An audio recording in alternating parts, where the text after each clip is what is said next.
Income tax और company laws board की inquiry जल्दी खत्म हो जाएगी, दूध का दूध और पानी का पानी हो जाएगा, तब मैं आपको पूरा एविडेंस के साथ बता पाऊंगा। पर एक बात आपके माध्यम से मैं कह रहा हूं फिर से कि मैं बिजनेसमैन नहीं हूं। मैं water conservation, biofuels, ethanol, organic farming और मैंने 10,000 ग्रामीण भाग के युवाओं को रोजगार दिया है और 2.5 लाख किसानों का मैंने उनका 200 करोड़ का मुनाफा उनके घर पहुंचाया है। मैं सोशल एंटरप्राइज हूं, मेरी कोई उद्योगपति ने और मेरे ऊपर करीब कर्जा है और जिनसे कर्जा लिया वो 14% ब्याज से वापस किया और मैंने अपने घर दार गिरवी रख के मैं किसानों में काम करता हूं। ये मेरा मिशन है, वो बिजनेस भी नहीं है। और शुगर इंडस्ट्री की हालत इतनी खराब है कि कोई अच्छा आदमी शुगर में जाएगा नहीं। मैं ये बायोफ्यूल, इथेनॉल, ग्रीन पावर में इसलिए जा रहा हूं कि मैं अपने गांव का किसानों की आत्महत्या रोकना चाहता हूं और वहां के बेरोजगारों को रोजगार देना चाहता हूं। मेरी आपसे प्रार्थना है, आपकी रिसर्च टीम भेजकर एक बार आप आइए, पूरा अध्ययन करिए कि उसका सोशियो इकोनॉमिक इंपैक्ट क्या है, फिर मेरा मूल्यांकन करिए। दिल्ली में एयर कंडीशन केबिन में बैठकर लोगों के कहने पर और झूठे कागजों के आधार पर अगर मुझे बदनाम करने की जो कोशिश, उससे मैं दुखी हूं। उचित समय पर उसके ऊपर क्या कार्रवाई करना ये भी मैं करूंगा। मैं राह देख रहा हूं और मैं पहला पॉलिटिशियन हूं कि जिसने कहा कि जो भी आरोप मेरे ऊपर हुए उसकी इंक्वायरी करो, मैं तैयार हूं। और इंक्वायरी होने के पहले भी मुझे आप सजा भी दे दोगे, आरोप भी लगा दोगे, मेरा क्या होगा छोड़ दो। जो मेरे साथ हुआ उस तो मुझे दुखी हूं, पर कम से कम दूसरों के साथ ये मत करिए, इतना मैं आपसे प्रार्थना करूंगा। कुछ तथ्य गडकरी जी मैं आपके सामने रखना चाहूंगा। आप महाराष्ट्र के पीडब्ल्यूडी मंत्री थे, आपने कुछ कंपनियों को कॉन्ट्रैक्ट्स दिए, वो कंपनियां आपके मंत्री रहे थे, छोटी कंपनियों से बहुत बड़ी कंपनियां हो गई। आपके पद से हटने के 1 साल के बाद वो कंपनी आईआरबी ने आपकी कंपनी पूर्ति में निवेश किया 1.85 करोड़ रुपए का। क्या ये ठीक है कि आपने मंत्री रहते किसी एक कंपनी को कॉन्ट्रैक्ट दिए और बाद में वही कंपनी आपकी कंपनी में इन्वेस्टर बन जाती? इसमें आपको कॉन्फ्लिक्ट नजर नहीं आता? देखिए, मैं कौन से मीडिया कंपनी में कितनी कंपनी और उनने कहां से इक्विटी लाई, मॉरिशस से लाई, कितनी सब जानकारी रखता हूं।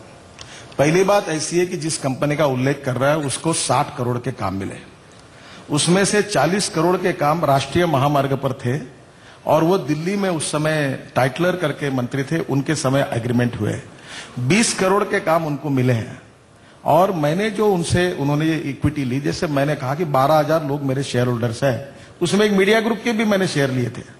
तो उस समय ये कोऑपरेटिव का मॉडल महाराष्ट्र में है कि हमको जब 30% इकट्ठा करना पड़ता है, तो जो कोई डॉक्टर है, कोई प्रोफेसर है, कोई आर्किटेक्ट है, कोई पत्रकार है, कोई मीडिया ग्रुप है, कोई किसान है, तो हमने उनसे शेयर इकट्ठा किए। तो शेयर लेना या इन्वेस्टमेंट करना नहीं, पर इस कंपनी को आपने फायदा पहुंचाया? कोई फायदा नहीं पहुंचाया। आपने उसको टेंडर दिया, उससे कंपनी की तरक्की हुई, बाद में उस कंपनी ने आपकी मदद की, आपको शेयर दिए। एक काम करिए, कल का शो इस पर चला दीजिए कि मैंने इलीगल तरीके से कौन से कंपनी को मैंने फायदा पहुंचाया। एक जगह मैंने 5 करोड़ की इक्विटी पर 4,000 करोड़ कैपिटल मार्केट से खड़े करके 8,000 करोड़ के काम इंफ्रास्ट्रक्चर में किए हैं और पूरे काम ट्रांसपेरेंसी से टेंडर से किए हैं। 11-11, 12-12 लोगों ने टेंडर भरे, जो लोएस्ट आया उसको मिले। मैंने एक भी काम गलत नहीं किया, आज तक एक भी काम पर एजी का रिपोर्ट नहीं आया, ऑडिटर नहीं आया, कुछ नहीं आया। मेरे मित्रता के कारण अगर उनने मेरे 1 करोड़ और 1.5 करोड़ के अगर शेयर लिए तो इसका मतलब फेवर किया, तो हिंदुस्तान में सब कंपनियों में सबने शेयर लेना और इक्विटी लेना बंद कर देना चाहिए। और मुझे अगर मेरे कंपनी में इक्विटी चाहिए और राहुल कंवर मेरे मित्र हैं, तो मैं आपके पास नहीं आऊंगा तो क्या पाकिस्तान के लोगों के पास जाऊंगा कि मुझे शेयर दो करके? मैं फिलहाल कानून की बात नहीं कर रहा गडकरी जी, मैं नैतिकता का सवाल उठा रहा हूं, असूलों का सवाल उठा रहा हूं। पहली बात, सवाल मैं आपको बताता हूं, मैंने कोई कंपनी को कोई फायदा नहीं उठाया। नहीं, मेरी बात नहीं, अब सुन लो ना, अगर उठाया है तो आप उसकी जानकारी निकाल लो। सब टेंडर नियमों से हुए हैं। मैंने मेरे पूरे कार्यकाल में एक भी कंपनी को फायदा नहीं उठाया और अनेक कांग्रेस के भी लोग हैं, पत्रकार भी हैं, कि जिनको मैंने किसी से 50,000, किसी से लाख, किसी से 2 लाख, किसी से 5 लाख शेयर। पर वही तो आरोप फिर अरविंद केजरीवाल लगाता है कि पूरा तंत्र फिक्स्ड है, कि आपके शरद पवार से रिश्ते हैं, कांग्रेस से रिश्ते हैं, बाकी लोगों से रिश्ते हैं, सबको आप साथ के लेके चलते। अंजलि दमाने ने क्या आरोप लगाया कि 2 काम हम उनके करते हैं, 2 काम हम वो हमारे करते हैं, तो ऐसे में उनके खिलाफ हम आरोप कैसे लगाएंगे? आपको नहीं लगता कि ऐसे वक्त पर आप एक बात मेरी बात तो सुनिए, अंजलि दमानी और अरविंद केजरीवाल का 1% भी नहीं। अरविंद केजरीवाल ने जो आरोप लगाया कि मैंने जमीन हड़काई, झूठ निकला। अरविंद केजरीवाल ने, वो आपने बहुत देर तक चलाया मीडिया में, फिर उसने कहा कि मैंने कि वहां जमीन हड़काई और किसान की जमीन हड़काई, वो भी झूठ निकला। जितनी बातें दमाने लगाई सब झूठ निकली। शरद पवार के साथ मेरे कोई संबंध नहीं, संबंध लगा के वो झूठ निकले। मेरे कॉन्स्टिट्यूंसी में एक प्रोजेक्ट हो रहा है इरिगेशन का, जिसके लिए मैंने 15 पत्र लिखे हैं, जिसका मैं अभी भी वहां का विधायक हूं। और उसमें मैंने कहा कि यहाँ ये प्रोजेक्ट राष्ट्रीय प्रकल्प है, ये पूरा होना चाहिए और इसको जल्दी उसको अनुदान मिलना चाहिए सरकार का। तो उसके पत्र के ऊपर भी कंट्रोवर्सी को मैंने पत्र क्यों लिखा, तो वहां 288 कॉन्ट्रैक्टर काम कर रहे हैं। मैं आपको एक बात बहुत नम्रतापूर्वक कहना चाहता हूं कि इन सब बातों में हम कहीं गलत नहीं है, मैंने कोई गलत किया नहीं है। और आपको आह्वान करता हूं, पूरी इंक्वायरी करिए और 1% भी कोई गलती होती है, कोई निकलती है, पहचान तो है मेरी, आपसे पहचान है तो सभी चैनल वालों से है, सभी नेताओं से है, संबंध होते हैं, मिलते हैं, पर कोई मैंने किसी का मिसयूज नहीं किया। और हमने प्रमुख विपक्षी पार्टी। और अब यहां पर एक छोटा सा ब्रेक लेते हैं, तुरंत वापस आ रहे हैं।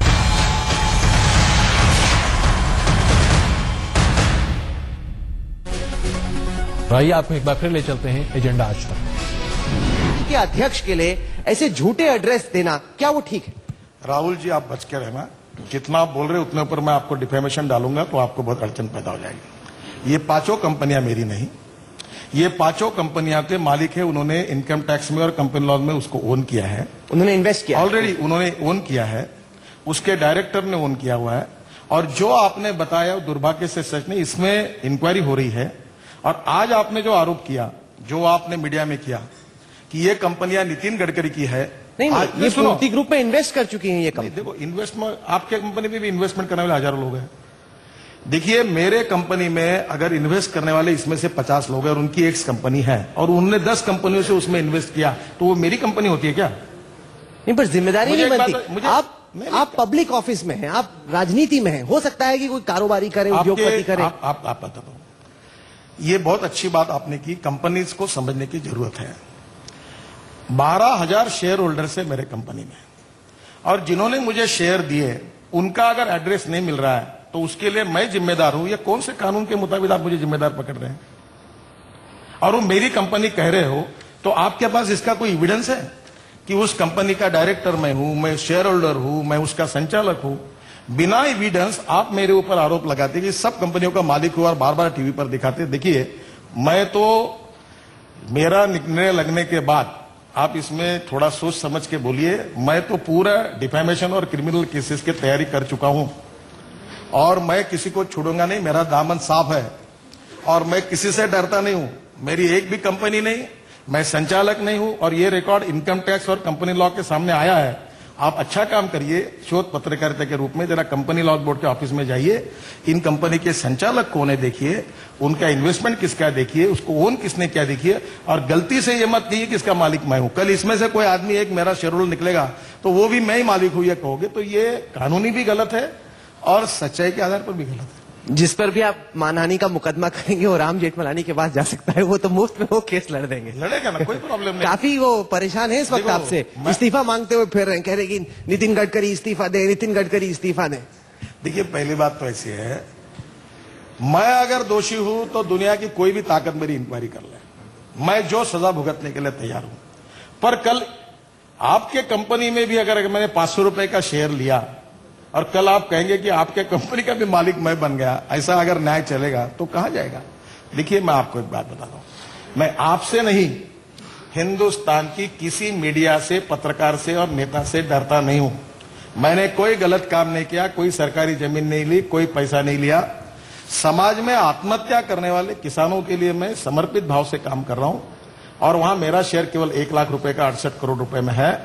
अनेक डायरेक्टर्स है और किसी प्रकार का मेरा संबंध है, मैं किसी इंक्वायरी के लिए तैयार हूं। नहीं, ये तो आपने बात कही, लेकिन लग रहा है कि बीजेपी के ही तमाम नेता हैं जो इस बात को नहीं मानते। यशवंत सिन्हा है, राम जेठमलानी है, शत्रुघ्न सिन्हा है, जसवंत सिंह है, काफी लंबी लाइन है उन लोगों की जो आप जो बात रख रहे हैं, मीडिया माने ना माने, जनता माने ना माने, आप ही के पार्टी में नेता हैं जो कहते हैं कि बेहतर ये हो कि गडकरी जी साइड हो जाएं तब तक जब तक कि उन्हें क्लीन चिट इंक्वायरी कमेटी से। हमारे दिल्ली में बहुत अच्छी मीडिया है और देश की जनता ने ये लाइव जा रहा है, ये तय करना सब जगह लाइव जा रहा है, बिल्कुल पूरा देश देख रहा है। एक आधे ईमानदार आदमी को बदनाम करना, उसके ऊपर झूठे आरोप लगाना और बाद में चर्चा इस विषय पर लगना कि परसेप्शन ऐसा हो रहा है तो अब इसने रिजाइन कर देना चाहिए। मैं रिजाइन करूंगा नहीं, मैं झूठ नहीं हूं, मैंने बेईमानी नहीं की, मैंने करप्शन नहीं किया, मैंने गलत काम नहीं किया।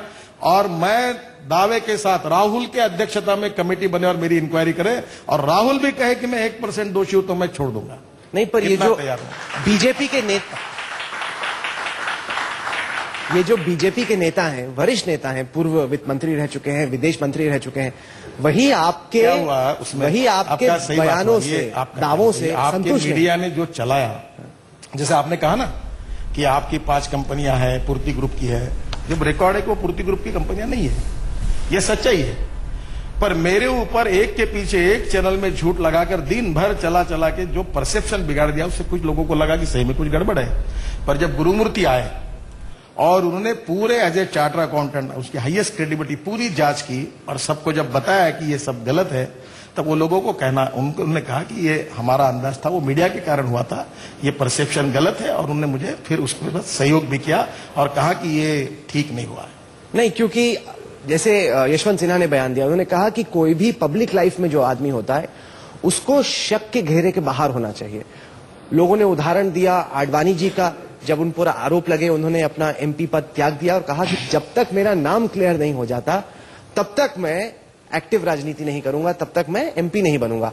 आपको नहीं लगता कि आपका खुद का कद बहुत बढ़ जाता अगर आप कहते कि निराधार आरोप मुझ पे लगे हैं, इन आरोपों का मैं सामना करूंगा, लेकिन मैं बीजेपी का अध्यक्ष उस दिन तक नहीं रहूंगा जब तक ये आरोप मुझ पर। ये आपने क्यों नहीं किया? पहली बात तो ऐसी है कि मेरे खिलाफ कोई हाईकोर्ट का निर्णय नहीं, लोकायुक्त का निर्णय नहीं, इनकम टैक्स का नोटिस नहीं, कंपनी लॉस का समन्स नहीं, कुछ नहीं।